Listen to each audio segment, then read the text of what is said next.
네, 안녕하세요. I'm 정진호 PD입니다. I'm 시즌 15 그 네 번째 시간입니다. 오늘도 대전 CBS 노컷뉴스 신서구 기자 나오셨습니다. 어서 오십시오. 네, 안녕하십니까. 쉬운 남자 신서구입니다. 네, 어서 오십시오. 축하드릴 일이 하나 있어요. 왜, 어떤 거요? 그 대전 충남 민주언론시민연합에서 선정한 2022 민주언론상 특별상 받으셨다고요. 아, 예, 고맙습니다. 예, 이렇게 민원연에서 축하드려요. 예, 이렇게 또 생각을 해주셔가지고 생각을 해주신 건지 또 잘 봐주셔가지고 예, 예상치 못한 상을 받아서 굉장히 기분이 좋았습니다. 짤막하게 얘기해 주세요. 어떤 거에 대해 쓰신 거예요? 이제 뭐 4차 산업 시대에서 우리 뭐 삶이 가장 걱정되는 것들 중에 혐오가 문제잖아요. 그 혐오의 시대를 어떻게 하면 좀 벗어나서 좀 더 다 같이 잘 살 수 있는가에 대해서 좀 고민을 하다가 배려라는 컨셉을 잡고 배려를 디자인하다 이런 컨셉으로 기사를 하나 기획 보도를 7곡지 마련해서 보도를 했었죠. 여름에. 그런 기사가 잘 안 읽히는 기사 중에 하나여서 아무도 안 읽으실 줄 알았는데 어떻게 민원연에서 그거를 읽고 계셨더라고요. 이게 직접 독자가 먼저 알아서 이렇게 읽어보시고 그거에 대해서 평가를 해주셨다는 부분에 대해서 굉장히 좀 저한테는 개인적으로는 영광스러운 상이었습니다. 네, 그럼 깊이 뉴스부터 시작해보죠. 기자와 PD가 정한 깊이 뉴스. 네, 첫 번째 신서구 기자께서 정한 뉴스는 어떤 건가요? 예, 때 아닌 이념 논쟁으로 정했습니다. 예, 유성구 의회가 최근에 내년 예산을 짰잖아요. 근데 거기에서 홍범도 장군 드라마 제작 예산 3억 3천만 원을 전액 삭감했습니다.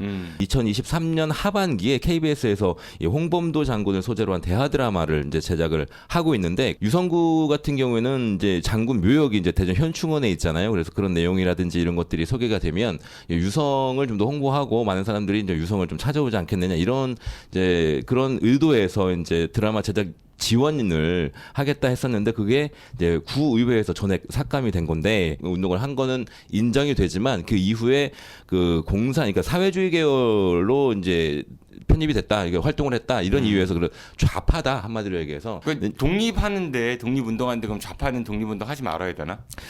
그렇죠. 이제 그런 나라를 찾으려면 좌파든 우파든 나라를 찾는 게 한 목표잖아요. 생각이 서로 그러니까 이념의 성향이 다를 뿐인 것이지. 그 좌파냐 우파냐를 잣대로 이 뭔가를 재단하는 것이 과연 옳은 일인지에 대해서 한번 생각해 볼 필요가 있을 것 같고 나빠요. 예, 홍범도 장군은 그리고 보니까 1962년도에 건국 훈장 대통령장을 수여된 62년도요? 예, 62년도거든요. 이게 당시 대통령이 박정희 대통령이었죠.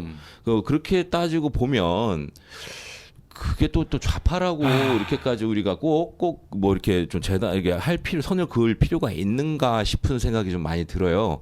이 시대에 2023년인데 이 시대에 좌파냐 우파냐. 차라리 국회에서 법을 만들었으면 좋겠어. 좌파면 뭐 처벌을 한다. 징역 뭐 몇 년 이하의 징역. 그렇게 만들고 그 처벌하면 되죠.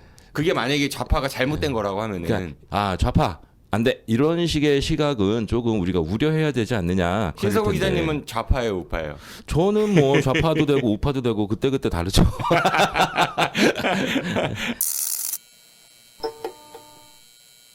제가 골라온 소식은 이거예요. 고향사랑 기부제라고 이제 올해부터 시행이 되죠. 예. 내가 살고 있는 그 주소지 이외의 지방자치단체에 연간 500만 원 한도 내에서 기부를 할 수 있고요. 10만 원까지는 전액 세액 공제가 됩니다. 그리고 초과분은 16.5%의 세액 공제를 받을 수 있고 또 기부금에서의 30% 이내 답례품을 받을 수 있거든요. 그래서 일본에서는 이게 좀 시행된 지가 꽤 오래됐고 이 답례품이 뭐냐에 따라서 그 지역, 그 지자체가 받을 수 있는 기부금 모금량이 달라지더라고요. 그래서 답례품이 되게 중요하다 이런 지적들이 많았는데 예. 대전시에서 얼마 전에 그 선정위원회를 통해 가지고 23개 업체에 40개 품목을 확정을 했습니다. 이게 농축산물이 있고요. 18개 품목이래요. 예. 쌀, 배, 포도, 토마토, 버섯 뭐 이런 것들이 있다고 하거든요. 그리고 식품에 빵, 김, 기름류, 뭐 장류, 전통주 이런 것들. 공예품하고 공산품도 뭐 화장품이나 도마나 조리도구. 그리고 관광 서비스 상품으로 대전 5월드 입장권과 뭐 연간 회원권, 대청호, 낭만 여행 뭐 이런 것들이 있다고 하는데 사실 답례품 하면 그 지역의 특색을 잘 나타낼 수 있는 찾아오게 만들고 이런 것들이 크잖아요. 예, 그렇죠. 근데 저는 이거 봤을 때 얼핏 쌀, 뭐 포도, 토마토, 버섯 이런 게 대전에 어떻게 좀 떠오르세요? 다른 지역에 사시는 분들이 대전에 기부를 해야 되는 거잖아요. 그렇죠. 얼마큼 어필할 수 있을까 좀 고개가 갸우뚱거려지긴 해요. 실제로 대전 서구에서는요 이응루 미술관 이용권 이런 거 냈거든요. 이런 건 괜찮죠. 그 이용루 미술관 그렇죠. 가보고 싶으신 분들이 기부해갖고 그거 답례품 받아서 올 수 있게 하는. 대전 서구에 이응루 미술관이 있다라는 홍보도 되니까요. 네, 그러니까요. 그런 것들. 영월군은 뭐인지 알아요? 멍 때리기 체험. 아니 그 청도는 그 저희가 씨름단이 유명하잖아요. 청도였나요? 네네. 거기는 그 답례품 중에 하나가 소랑 싸울 수 있는 거나. 아니 천하장사하고 씨름 한 판 하고 저녁 같이 먹는 거. 그러니까 그런 것들 되게 기발하잖아요. 네. 요번에 충북 같은 경우에는 이걸 가지고 그 착한 은행을 운영을 한다고 해요. 착한 은행. 예, 그 취약계층의 그 의료비를 좀 장기적으로 저리로 좀 이렇게 좀 도와주겠다 이런 좀 아이디어를 내놨거든요. 그러니까 이게 꼭 물품이고 뭐 관광도 좋고 여러 가지가 좋은데 이게 공공의 가치에 대한 그러니까 이걸로 우리가 지정 기부 같은 것들을 해가지고 그렇게 활용할 수도 있는 거거든요. 이게 시장이 무궁무진해요, 진짜. 공공 얘기 너무 많이 하면요 좌파예요. 이번 정권에서 좌파 그렇죠, 안 되지.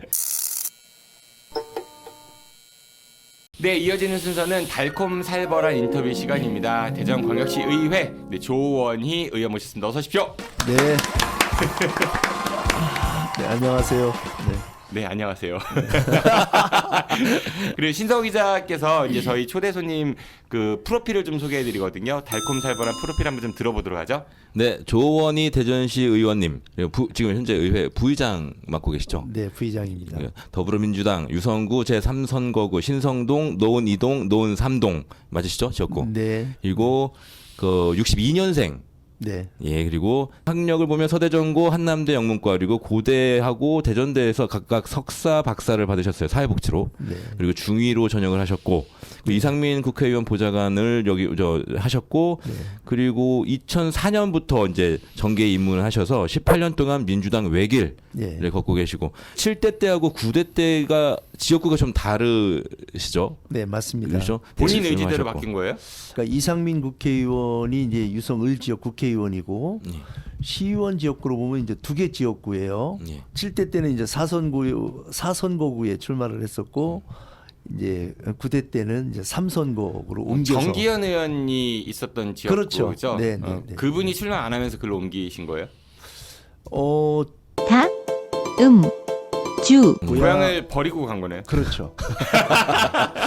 당선도 중요하겠지만은 당선보다는 나는 당의 정체성이 더 중요하다. 아, 네, 네. 이상민 의원도 한번 갔다 오시지 않았나요? 그게 아니, 곤란해하시는 것 같아요. 얼굴이 그때 공천을 못 빨개지셨어. 받은 게 신의 한 수였죠. 신의 한수. 네, 네, 신의 한 수. 이 무슨 땅이에요? 그 얘기는 안 했으면 좋겠는데요. 지금 그거 아무도 모르는 거고. 아, 공개가 된 거예요. 상속 받으셨어요? 아니면 뭐 사셨어요? 그거는 이제